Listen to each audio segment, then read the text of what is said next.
Oi gente, meu nome é Tamara e hoje eu vim falar sobre Laranja Mecânica do Anthony Burgess. Se tem uma coisa que eu aparentemente faço muito bem é comprar livros super animada para ler e demorar anos para tirar eles da estante. Laranja Mecânica não foi diferente. Essa edição que eu tenho é a edição de aniversário de 50 anos, eu acho que eu comprei quando saiu, em 2012, e eu não tinha lido até agora. Eu já conhecia o filme, eu já assisti o filme algumas vezes, eu sei que ele tem algumas diferenças pro livro também, inclusive eu sabia e já estava pronta pro livro ser mais pesado do que o filme. Quando eu comprei o livro lá em 2012, eu cheguei a pegá-lo para ler, mas acabei não indo pra frente. Eu acho que eu não cheguei nem a terminar a primeira parte do livro. Ele tem algumas palavras num idioma criado para o próprio livro, né, que é uma gíria chamada Nadsat. E em muitos momentos da história são usadas essas palavras e no final do livro, eu até cheguei a marcar aqui, tem um glossário para você consultar essas palavras caso você não entenda. Em 2012, na época que eu peguei esse livro para ler, eu lia enquanto estava no metrô, indo para a faculdade, indo para o trabalho. Então ficar indo para o final e voltando do livro, às vezes num ônibus lotado, nem sempre sentada, acabava ficando complicado e eu acabei desistindo de ler. Eu achei na época que meu problema tinha sido só esse, mas eu descobri que não. Mas eu vou explicar e mostrar melhor no final do vídeo qual foi meu problema com essa edição também. Mas falando do livro, ele se foca na história de 4 adolescentes, um deles chamado Alex, é o personagem principal dessa história. Ele tem 15 anos de idade e os amigos dele têm em torno da mesma idade dele, acho que um pouquinho mais novos. Eles vão para a escola, para a aula de manhã todos os dias e à noite eles saem todos juntos. Eles começam a noite deles tomando um leite com drogas, um leite chamado Moloco, e depois de tomar esse leite nesse lugar, eles saem para procurar alguma coisa para fazer, desde roubar lojas até espancar pessoas ou estuprar mulheres. O Alex era meio que o líder do grupo, mas a relação entre esses 4 amigos começou a ficar meio complicada e em uma dessas vezes que eles invadiram a casa de uma pessoa, o Alex acaba sendo preso. Aqui, como eu falei, ele tem 14 anos, mas ele vai para uma prisão normal com adultos mesmo. O Alex ele foi inclusive condenado a vários anos de prisão, mas é claro, ele não queria ficar na prisão, ele queria arrumar uma forma de sair mais rápido de lá. É aí que ele ouviu falar de um tratamento chamado método Ludovico. De acordo com o que ele tinha escutado falar, que saíam nos jornais e pelos médicos mesmo, se tratava de um método que curaria pessoas violentas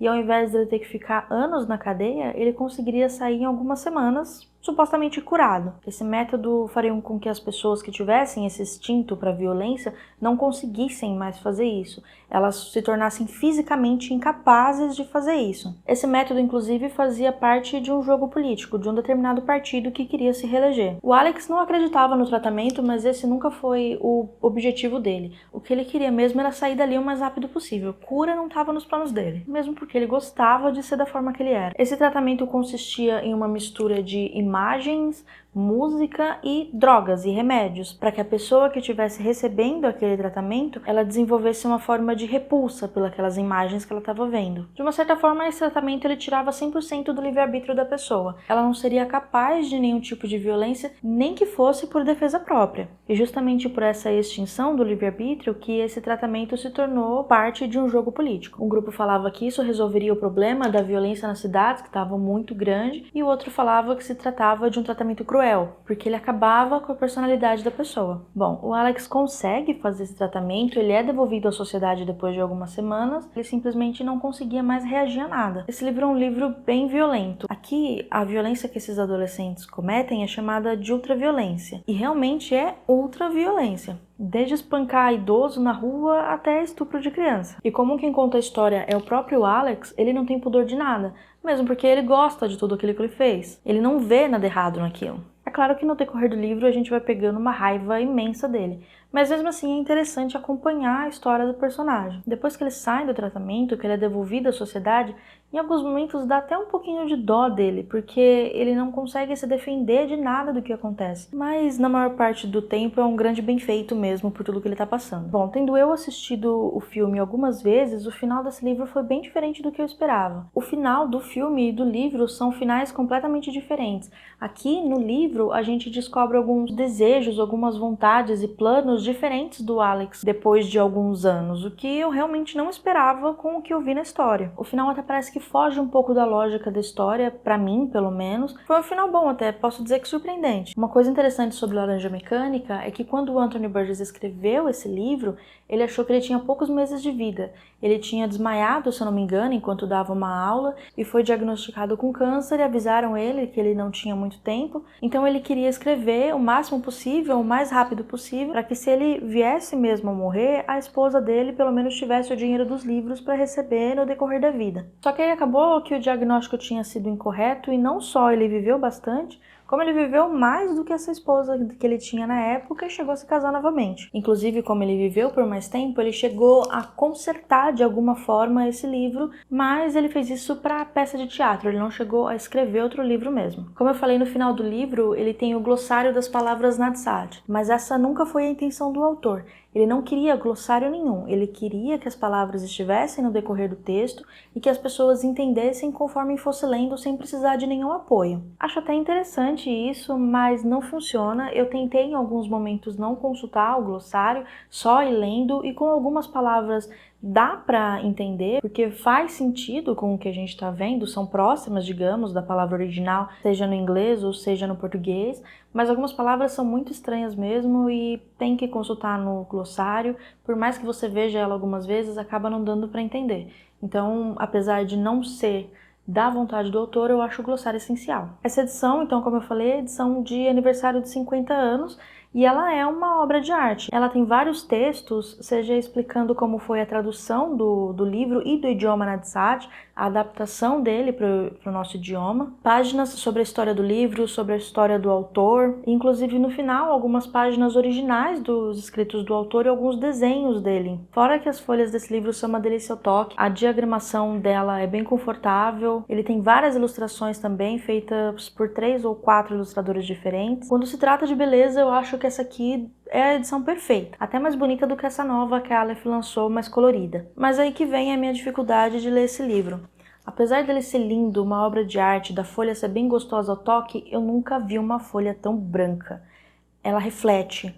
O papel dela é como se fosse um plástico, um papel plastificado, eu não sei explicar direito, que faz ela ser muito gostosa ao toque, mas ela é branca ao ponto de refletir a luz. E olha que eu não sou chata pra esse tipo de coisa, é lógico que eu prefiro páginas amareladas, mas eu não ligo se as páginas do livro forem brancas não. Mas esse daqui é branco de verdade. Isso acaba atrapalhando a leitura, e isso fez com que minha leitura do livro fosse muito lenta. Eu via que estava ficando incomodada por alguma coisa, mas não era com a história, apesar da história ser pesada, não era com a história, a diagramação também não era um problema, o tamanho da letra não era um problema. Aí eu demorei para ver, mas percebi que na verdade era a página extremamente branca, o reflexo da página que estava me atrapalhando. Inclusive eu acho que foi isso que me atrapalhou lá em 2012 também a ler esse livro. Como eu falei, a leitura estava sendo demorada, eu acabava me irritando, querendo abandonar. Ao mesmo tempo eu não queria abandonar, então eu tentava continuar. Aí eu achei melhor conferir o e-book. O e-book não era dessa edição, é daquela edição nova da Aleph que eu falei. Mas aí eu peguei a amostra dele e vi que a tradução era a mesma, que era o que era importante para mim, afinal eu tinha lido tanta coisa sobre como foi fazer a tradução desse livro para chegar no final ler em outra tradução. Não. Então quando eu vi que a tradução era a mesma, eu comprei o e-book nessa capa nova e fiz a leitura no e-book. E foi muito mais rápido. E eu vi que não era história nenhuma que estava me incomodando, que não era nem olhar o glossário do Nadsat que estava me incomodando, que era realmente o tanto que essa página é branca. E falando assim parece até besteira, eu sempre achei que era um pouco de besteira, mas esse aqui eu consegui ver que não, que isso pode muitas vezes atrapalhar. Mas não me entenda errado, eu não me arrependo de ter comprado essa edição é maravilhosa, ela fica bonita na estante, se você pegar ela para folhear, você também tem várias gravuras muito bem feitas, muito bonitas, então essa edição, realmente, de todas, é a mais linda, pra mim, é uma obra de arte. Então, não me arrependo de ter comprado, mas acabei tendo que ler no e-book pela dificuldade de continuar no livro. Problemas com edição à parte, esse aqui é um livro muito bom. Ele é pesado sim, ele é mais pesado do que o livro, então se você for meio sensível a esse tipo de coisa, não é um livro que eu aconselho, porque ele realmente é pesado. No filme todas as cenas elas estão bem suavizadas do que a gente tem aqui. Inclusive tem cenas de estupro no livro que viraram cenas de sexo, simplesmente, no filme. Então se você se impressionou com o filme, não é um livro pra você. Mas, se você não se impressiona tão fácil assim, essa é uma leitura muito boa. Falando rapidinho do filme, eu assisti assim que eu terminei de ler o livro. Eu gosto pra caramba daquele filme, eu acho um filme muito bem feito, ele é meio teatral, eu acho a fotografia dele muito legal. O final dele, como eu falei, ele é diferente do final do livro. Acho que o Kubrick não consegue fazer filme igual ao livro, mas tudo bem, ele tem a licença dele pra fazer isso. Como eu falei, esse livro suaviza bastante o que a gente lê no livro, então talvez você já tenha uma ideia pra quem seja mais impressionável ver o filme e não ler o livro. Fora que esse filme ficou pra história do cinema, ele é um clássico, então eu acho que é um livro que deva ser lido sim, pra quem aguenta, e um filme que deva ser assistido também. Então hoje fica a dica de Laranja Mecânica, que é um livro muito bom pra quem não se impressiona tanto. É uma história super interessante que vira um clássico do cinema. Então é isso, eu vou ficando por aqui. Não se esqueça de curtir esse vídeo, de se inscrever nesse canal para ajudar o canal a crescer. Deixe seu comentário também pra gente conversar e compartilhe esse vídeo com quem você acha que gosta desse tipo de conteúdo. A gente se vê no próximo vídeo e até mais!